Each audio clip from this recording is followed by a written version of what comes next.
welcome back to my channel. I'm Katie.the.cosmic.sailor, and today we are going to be looking at the realms of the Earth Angels. So I'm going to be providing you with information on Incarnate Angels, Incarnate Elementals, wizards, and other light workers being a very broad and general term. So all of this information that I am talking about today is based off of the book Realms of the Earth Angels by Doreen Virtue. I actually have the book right here, and I will leave this book linked down below. That way you can click straight to it and you can actually go online and buy this book. This video is not sponsored. I am just very passionate about light workers and the topic of light workers. I really enjoyed reading this book, and I wanted to share some of the information that I learned in this book. If you would like a deeper understanding or more knowledge on this book, I really highly recommend actually buying it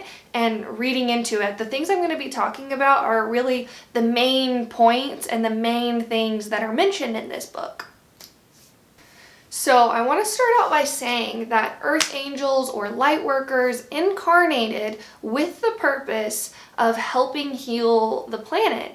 A lot of light workers, a lot of Earth Angels are here on basically a double mission, where they're not only here to help heal themselves, maybe their family line as well, but also help heal other people and the world and the globe at large. They're here to be of service, they're here to help other people, by being themselves. And we'll go into like the deeper missions of each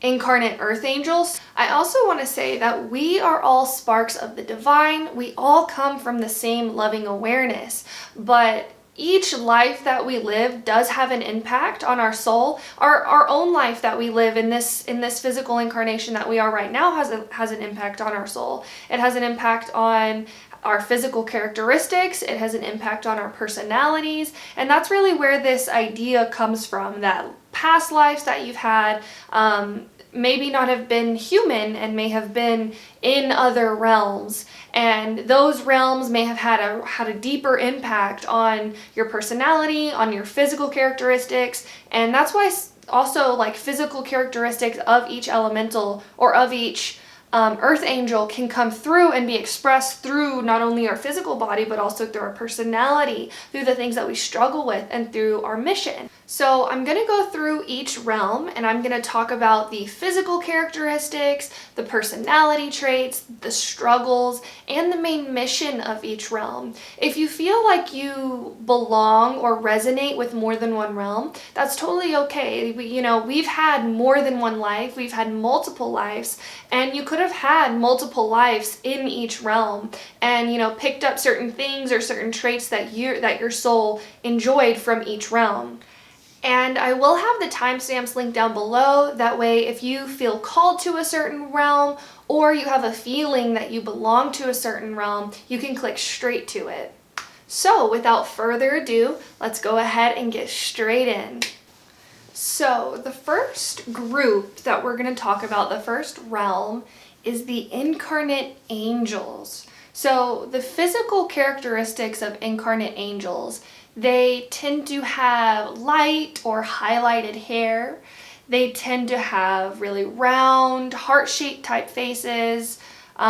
Just this they also tend to have very like large auras, and they almost feel like angels in their energy. Very kind, very caring. But they also tend to be larger in like weight, and they tend to have almost like cherub-like features. They tend to have very like significant or like pronounced cupid bows in their lips. And they have this very like kind and caring look in their eyes. The personality traits of Incarnate Angels is very loving, very caring, very compassionate. They care a lot about the people in their environment, and this kind of goes into their things they struggle with. They do tend to struggle with codependency because they care so much about everybody else, and they can also tend to maybe neglect their own needs or not necessarily take as good care of themselves, because part of their mission is to help and heal other people.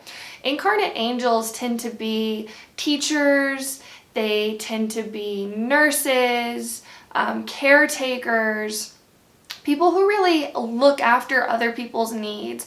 I could also see maybe like servers or people who work in the restaurant industry being incarnate angels, because they have this very strong purpose to care for other people and look after other people. And this is where their struggle really comes in.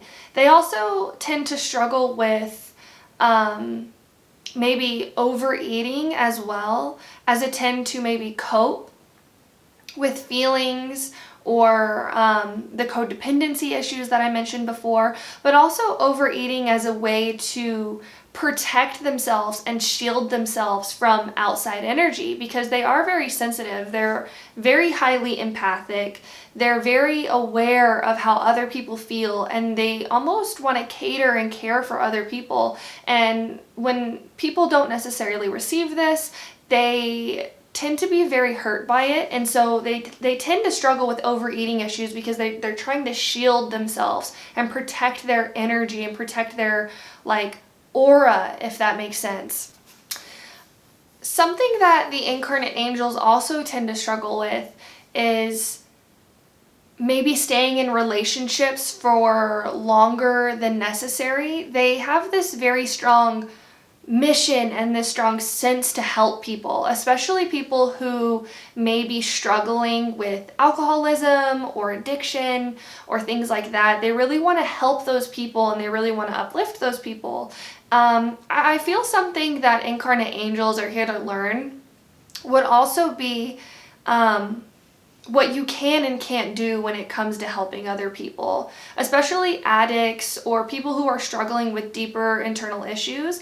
Incarnate angels tend to want to overgive and overhelp, and sometimes it can be at the demise of their own health and their own well-being. I also wanted to mention in the physical characteristics of incarnate angels, they tend to be very beautiful, and they have very angelic type faces, very attractive. They tend to have larger features or can be larger or bigger, but this doesn't mean that they're not beautiful. They have very beautiful faces, very alluring, very magnetic. I also wanted to mention that male incarnate angels tend to be almost have this teddy bear type essence, where they are very comforting, very cuddly. People just want to give them hugs, and they just have this very soft energy about them. Because incarnate angels are here to help heal people, I would say something for incarnate angels to do and to practice would be things like shielding, practicing protection rituals, but also practice clearing and cutting cords, because you have this energy to help and heal other people. You can get attached or almost intertwined and entangled in other people's energy. So it's very important for incarnate angels to practice cord cutting, to practice cleansing, salt baths, grounding would also be very helpful for incarnate angels, because they tend to be very up in their heads, very up in the air. And so really grounding your energy and really focusing on the present moment would be very helpful for incarnate angels as well. I would also like to say that incarnate angels tend to struggle saying no, and they can have people-pleasing tendencies where they really want to help and heal other people. This is part of their main mission. So something for incarnate angels to practice would be telling people no and really focusing on your own energy. Because this is part of your mission, you're not going to go without helping and healing people, but you do have to remember to help and heal yourself sometimes.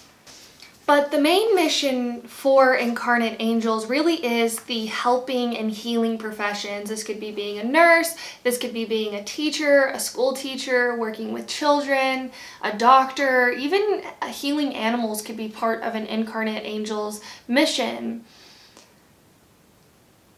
And incarnate angels can also do helping and healing in non-conventional ways, where they maybe talk to people, counselors, therapists, things like this. This could also be incarnate angels' mission in life. So the second group we're going to talk about is the Incarnate Elementals. So this would be incarnate fairies, gnomes, elves, animal spirits, elemental spirits, and also unicorns could be in this group as well. So incarnate elementals may be the easiest to discern when it comes to physical features. They tend to look exactly like what they're named after. So they tend to look like fairies. They tend to look like pixies. They may have pointed ears. They may have freckles. They may have red or kind of ruddy complexions, where they may almost have a kind of like disheveled or dirty look about them as well. This is part of their physical characteristics. They could also have very like petite or smaller bodies, or be smaller in height as well. Or they could tend to look like a type of animal, a cat, a bear, a wolf. They could tend to actually look like these elementals or these animals as well.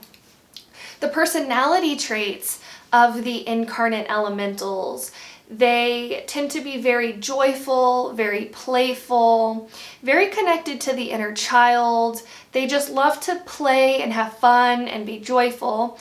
They also tend to be very mischievous and not necessarily like to follow rules. And they may also think that maybe rules are there to be broken. And they have this very like mischievous energy about them, where they may try to like do things to get away with things, and not necessarily have a regard for what other people say. They like going against the grain. They like doing what they want, and they just kind of have this like inner passion, inner fire to follow their own heart and just live life and have fun. And this kind of goes into the struggles that incarnate elementals tend to have, which could be struggling with, really putting themselves out there to get in trouble, and really, not necessarily following the rules because they have a purpose or a passion to do something different, but just breaking the rules to break the rules. They also tend to struggle with addiction or alcoholism, or overindulgence when it comes to partying, because incarnate elementals love to have fun. They are the lives of the party, but sometimes they can tend to take it too far and not know their limits when it comes to things like alcohol or drug use or things like that. And so they can tend to overuse, overindulge, and then can become addicts, or struggle with addiction, or struggle with, over partying and over, doing it when it comes to drinking, or, really just like throwing all caution to the wind. But because of their namesake, the mission of incarnate elementals really is one of the earth. It's one of nature. They have a really strong passion and desire to care for the earth, to care for nature spirits, to care for animals, to care for the planet. They can tend to be environmentalists, people who, stand up for animal rights, people who voice their opinions when it comes to pollution and things like that. Incarnate elementals are also the type of people to, if they see somebody littering, to be like, hey, no, we're not doing that, and actually, call those people out. And they also tend to really love to clean up the environment. I can also see incarnate elementals being gardeners, farmers, people who really care about the earth and what's being done to it. And that's part of their mission. At this point in human history, in the world, and what's going on in the world, there's a lot of pollution, there's a lot of consumerism when it comes to overusing plastics. Littering is a problem, and incarnate elementals really are here to kind of neutralize that by not only taking care of the environment themselves, but also helping other people learn new ways about what you can do when it comes to planting trees, what you can do in gardening. Building your own food forest is something that incarnate elementals are also passionate about. So next we're going to talk about star people, star seeds, incarnate ETs, incarnate extraterrestrial beings, star seeds. So the physical characteristics of star people, they tend to have very large eyes, very prominent eyes. They also tend to be very tall, skinny, have lanky-like bodies. And they almost kind of look like aliens in their like physical characteristics. The personality traits of star people are very kind, very caring, very generous, very loving, and they have a very open and caring energy when it comes to the healing professions, when it comes to learning new things about technology. They love technology. That's something star people also have when it comes to their personality traits. They really are here almost to up-level and advance society, not only in technology, but in more open-minded ways of thinking. And personality traits of star people could also tend to be very detached and not very enthusiastic when it comes to connecting with other people. And it mentions in the book that star people often see earthlings or people of Earth like teenagers on steroids with a loaded gun. And that can sound very terrifying and very scary. And, when we think about how, people on Earth portray star people, it's quite the opposite of what they actually believe and what they actually embody. They're very caring, they're very kind, they're very open-hearted, and they have a lot of more they have ideas about peace, about love, about living in harmony, about living in connection, about living in unity with each other. Whereas a lot of people on the planet at this time can tend to believe in ideas of separation and ideas of, harming other people, or, projecting violence is something also that a lot of star people don't necessarily agree with and don't necessarily like. They tend to be very peaceful in their nature, and they just want to, share that peace and be in this peaceful energy. And something that the star people or the star seeds do tend to struggle with is feeling alone or feeling isolated. They tend to feel like very different from people around them, more so than the other groups. And I did mention a lot of the incarnate earth angels do feel different, but star people feel the most different when it comes to fitting in, when it comes to belonging. They feel like outsiders. A lot of times, even in their own bodies, they can feel very disconnected from being in a physical body, being in a human body. And they tend to struggle with longing for home, longing to be somewhere else, and not necessarily feeling like they fit in with everybody around them. But the mission of the star people, of star seeds, is to, uplift humanity through being kind and caring and loving. And also, I feel like star people tend to be inventors. They tend to be people who are really passionate about things of the mind, technology. They also tend to have this very Aquarius energy where they're very focused on, building better technology, building better community, building better connections with people, because in childhood or in their early life, they did tend to feel so isolated. And star people also have a very important mission of really bringing this peace and love energy to the earth, because they tend to really focus in toward people who have these ideas of separation, these ideas of detachment, these ideas of War is also something that star people can be very passionate about, not going to war, finding peaceful solutions. Another mission of star people is they're very passionate about the healing arts. This could be Reiki, this could be somatic therapy, and they're very passionate about using their hands when it comes to healing other people. They could be massage therapists, they could be Reiki teachers, and they could really thrive in using their hands and as forms of energy healing.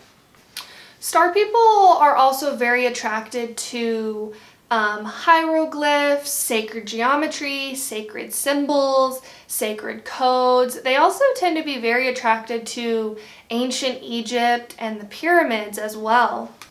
Star people are also very sensitive to energy, and most of them are empaths, highly sensitive people, and they're very sensitive to what's going on around them. And so star people often tend to hide behind the scenes and aren't necessarily the ones who are putting themselves out there a lot, who are wanting to be center of attention, wanting to be on the center of the stage. They tend to like to do their work behind the scenes.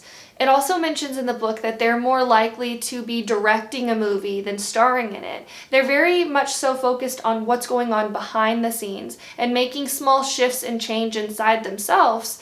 And I feel like this is very powerful. They almost realize that their state of consciousness is the most important, and that's why they're here on this planet at this time, to really shift humans' collective consciousness, starting from ground zero, starting from the bottom. They're not out there preaching and going to rallies and things like that. They're more so like talking to people in their community and really helping shift and change the minds of their next door neighbor or the people they see at the grocery store. It does also mention in the book that star people tend to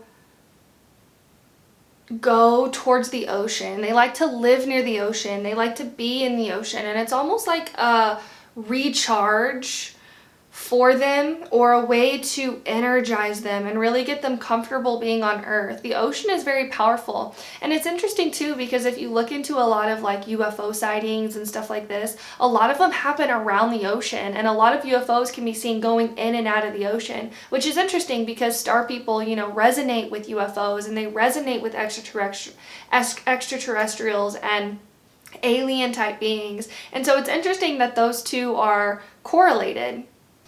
Next, we're going to talk about the wise ones. So the wise ones are shamans, witches, wizards, sorceresses, sorcerers, this type of thing. A lot of the wise ones actually were incarnate humans who learned the power of magic and manifestation. So the physical characteristics of the wise ones, they tend to have really long hair, very silky straight hair. They tend to have very oval faces, very slender in their bodies, and also they tend to really like dark clothing and long flowy clothing as well. And it also mentions in the book that they almost kind of look like romance novel characters, and they have these very deep eyes, these very like almost all-knowing eyes. And the energy that you get when you're around a wise one is like they kind of know a lot more than they're portraying. And also, they do tend to have bags under their eyes because they have this very just like deepness about their eyes. I think it mentions in the book Johnny Depp having like the physical characteristics of a wise one. So if you have ever seen Johnny Depp's eyes, they're very deep, they're very penetrating, they're very like he's seen some stuff, if that makes sense. The personality traits of a wise one, they tend to be very interested in the occult. They tend to be very interested in magic, in witchcraft, in shamanism, in learning about these more hidden knowledge, hidden wisdom. And they also tend to be very smart, and they love learning. They love discovering new things, learning new things. The wise ones also tend to be very interested in astrology. And if you were to ask a wise one, they would most likely know their chart, they would know their sun, their moon, their rising at least, and they would know a lot about astrology and a lot about the ancient wisdom and how astrology used to be used. They're very knowledgeable people. Wise ones also in previous lives have had training when it comes to being a magician, when it comes to the mystical realms, and so they carry a lot of that knowledge and wisdom with them in this life, and they tend to know a lot of things that maybe other people, never told them or they were never taught. And they're also very powerful manifestors as well, and they know the power of their words. They have a very strong intellect, but they also are very powerful when they speak. And they know that their words are like spells. That's why they say it's called spelling, because when you speak, you're casting spells. And so something that wise ones can tend to struggle with is maybe not being so aware that the things that they say can be very harmful and hurtful to other people. And so they can tend to actually cast like dark magic or dark spells on people. So wise ones know the power of word. They know that what you speak is what comes true. They know your thoughts create your beliefs, and your beliefs create your reality. They're very aware of the words that they speak and the words that other people speak. Something they do tend to struggle with, though, is they can have depression, they can have anxiety, because they are very old souls and they've been around for a long time. They've seen a lot of the darker things that have happened on Earth, and they were most likely counselors for, high kings, or they were almost always there in times of war. When people were looking for advice, looking for guidance, the wise ones were the people that they went to. Wise ones can also be psychics, mediums, very connected to the occult, very connected to spirit as well. And the reason they tend to struggle with depression is because they've seen a lot of things happen in humanity. They know a lot of the harder things that have happened. And also, if you more so resonate with being a witch, in the wise one category, you can tend to have memories of the witch trials and not fitting in with society, and your wisdom, your knowledge wasn't valued, and you were cast out from society in those past lives. And so you can really struggle with that in this incarnation, where you may feel like you can't speak, or you may feel like that you may be persecuted for the things that you say or for the things that you believe. But part of the wise one's mission really is to be a leader. They're very good at being thought leaders. They're very good at teaching and sharing their knowledge and sharing their wisdom. And that's really what they're meant to do. That's part of their mission, is sharing the things that they've learned and sharing the things that they know to be true. And they also have this very strong air of confidence about them as well, where they really embody this charisma and this magnetism where people will come to them for knowledge because they're not afraid to say, hey, this is what I know to be true.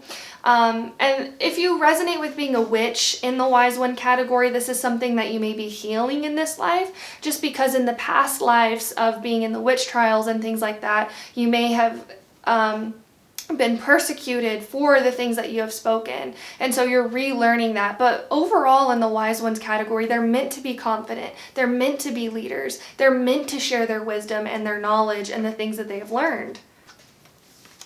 Wise ones can also tend to struggle with, as I was mentioning, depression, but also anger as well, for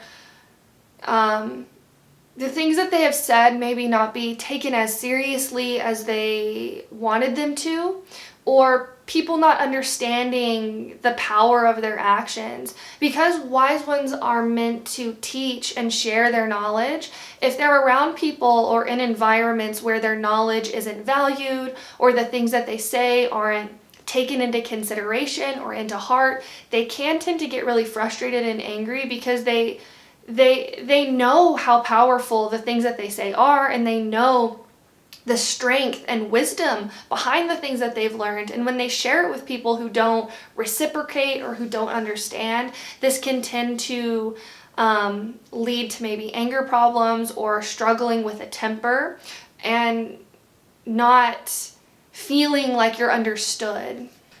Because the wise ones are meant to learn and teach, a lesson and something that the wise ones are really here to work on is to teach things that are of value to them. Because they're almost like wells of knowledge, they tend to be always absorbing like a sponge, always learning, always comprehending, always understanding. And so when they're teaching things that maybe they don't value or maybe they don't see the worth in, they can tend to struggle. So the advice for the wise ones really is to teach what you love, teach what's important to you, teach what you feel value in, and also to remember to laugh and play and have fun, because the wise ones almost have this like weight of the world on their shoulders where they feel, it's almost like they have this idea that knowledge is power. And because they have so much knowledge, they hold all these truths, they hold this power, they really want to share it with people. But like I was saying, if it's not comprehended, they can tend to really be hard on themselves. So something that the wise ones are learning is to really laugh and play and be okay with not being understood and be okay with, not everybody wanting to hear the message that you're delivering. So those were the main categories that were mentioned in the book. The book also goes into hybrids and, if you feel like you're connected with more than one, and the mixes, and there's even realms that haven't even been discovered yet. So I highly recommend getting the book if you're interested in delving a little bit deeper into the other realms. But I feel like that's all I have for you. Thank you so much for watching. If you enjoyed this reading, please give me a like, please comment down below and let me know if this resonated. And if you feel called, please subscribe to my channel. It really does help my channel grow, and we would love to have you be a part of the Sailor family as well. Thank you so much for watching, and I hope you have a beautiful rest of your day, and I will see you later. Bye!